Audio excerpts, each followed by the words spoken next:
നമസ്കാരം. ഗൾഫ് വാർത്തകളുമായി നിഷി മണികണ്ഠൻ. വിവിധ ഗൾഫ് രാജ്യങ്ങളെ ബാധിച്ച ശക്തമായ മഴയ്ക്ക് ഇന്നലെയോടെ ശമനമായി.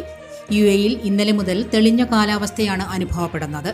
അതേസമയം റോഡുകളിലും താമസ സ്ഥലങ്ങളിലും വെള്ളം കെട്ടിക്കിടക്കുന്നത് തുടരുകയാണ്. UAE, ഒമാൻ, ബഹ്റൈൻ, ഖത്തറിന്റെയും സൗദിയുടെയും ചില ഭാഗങ്ങൾ എന്നിവിടങ്ങളിലാണ് ശക്തമായ മഴ ലഭിച്ചത്. രാജ്യത്ത് റോഡ്, ട്രെയിൻ, വ്യോമ ഗതാഗത സംവിധാനങ്ങളെല്ലാം താറുമാറായി കിടക്കുകയാണ്.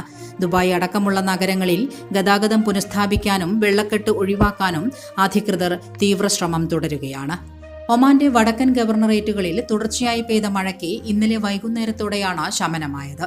സാധാരണ ജീവിതം തിരിച്ചുപിടിക്കാനുള്ള ഊർജിത ശ്രമങ്ങളാണ് മിക്ക ഗവർണറേറ്റുകളിലും നടന്നുവരുന്നത്. റോഡുകളിലേക്ക് വീണ വലിയ പാറക്കെട്ടുകളും മണ്ണും മുനിസിപ്പാലിറ്റിയുടെ നേതൃത്വത്തിൽ നീക്കിക്കൊണ്ടിരിക്കുകയാണ്. വാദികൾ നിറഞ്ഞൊഴുകി സുഹാർ, ബുറൈമി തുടങ്ങിയ വിവിധ സ്ഥലങ്ങളിൽ റോഡുകൾ പാടെ തകർന്നിട്ടുണ്ട്. ചിലയിടത്ത് പാതകൾ വിണ്ടുകീറിയ നിലയിലാണ്. കനത്ത മഴയെ തുടർന്ന് ബാബുറ മുതൽ ഷിനാസ് വരെയുള്ള വൈദ്യുതിയും ഇന്റർനെറ്റ് സേവനവും തടസ്സപ്പെട്ടിരുന്നു. അതേസമയം സഹം വിലായത്തിൽ വാദിയിലകപ്പെട്ട് കാണാതായ ഏഷ്യൻ പൗരത്വമുള്ള പെൺകുട്ടിയുടെ മൃതദേഹം കണ്ടെത്തി.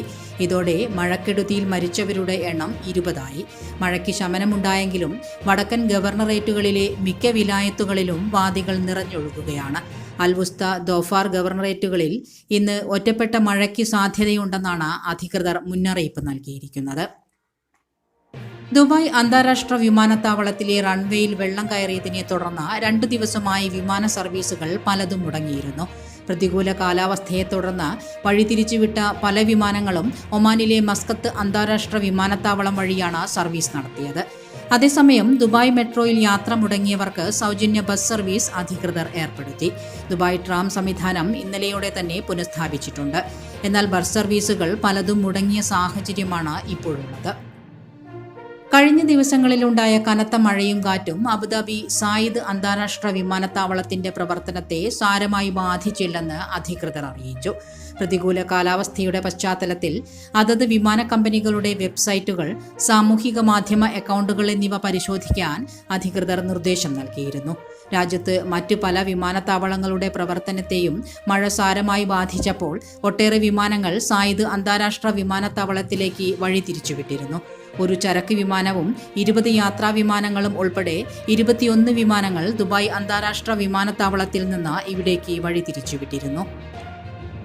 വെള്ളക്കെട്ടുകൾ ഒഴിവാക്കുന്നതിന് 600 ജീവനക്കാരെയും 670 വാട്ടർ ടാങ്കുകളും അനുബന്ധ സാമഗ്രികളും വിന്യസിച്ചതായി ഷാർജ മുനിസിപ്പാലിറ്റി അധികൃതർ അറിയിച്ചു. വിവിധ റോഡുകളിൽ വെള്ളത്തിനടിയിലായ വാഹനങ്ങൾ നീക്കം ചെയ്യുന്നതിന് 20 ടോവിംഗ് വാഹനങ്ങൾ സജീവമാണ്. വെള്ളക്കെട്ടിൽ അകപ്പെട്ടവരെ സഹായിക്കാനും സുരക്ഷിതമായ സ്ഥലങ്ങളിലേക്ക് മാറ്റാനും 65 പട്രോളിംഗ് വാഹനങ്ങളും ചുമതലപ്പെടുത്തിയിട്ടുണ്ട്. പോലീസ്, അഗ്നിശമന സേന, ഗതാഗത അതോറിറ്റി എന്നിവയുമായി സഹകരിച്ചാണ് പ്രവർത്തിക്കുന്നതെന്ന് municipality director general Junaid Saeed Al Tunaiji വ്യക്തമാക്കി. ദുബായ് ഗ്ലോബൽ വില്ലേജ് ഇന്നു മുതൽ പ്രവർത്തനം ആരംഭിക്കുമെന്ന് അധികൃതർ അറിയിച്ചു. കനത്ത മഴയെ തുടർന്ന് 2 ദിവസമായി ഗ്ലോബൽ വില്ലേജ് അടച്ചിട്ടിരിക്കുകയായിരുന്നു. പ്രവൃത്തി ദിനങ്ങളിൽ വൈകിട്ട് 4 മുതൽ അർദ്ധരാത്രി വരെയും വാരാന്ത്യങ്ങളിൽ വൈകിട്ട് 4 മുതൽ പുലർച്ചെ 1 മണി വരെയുമാണ് സന്ദർശകർക്ക് പ്രവേശനം. ദുബായ് ഗ്ലോബൽ വില്ലേജിന്റെ 28ാം പതിപ്പിന് ഈ മാസം 28-നാണ് സമാപനം കുറിക്കുക.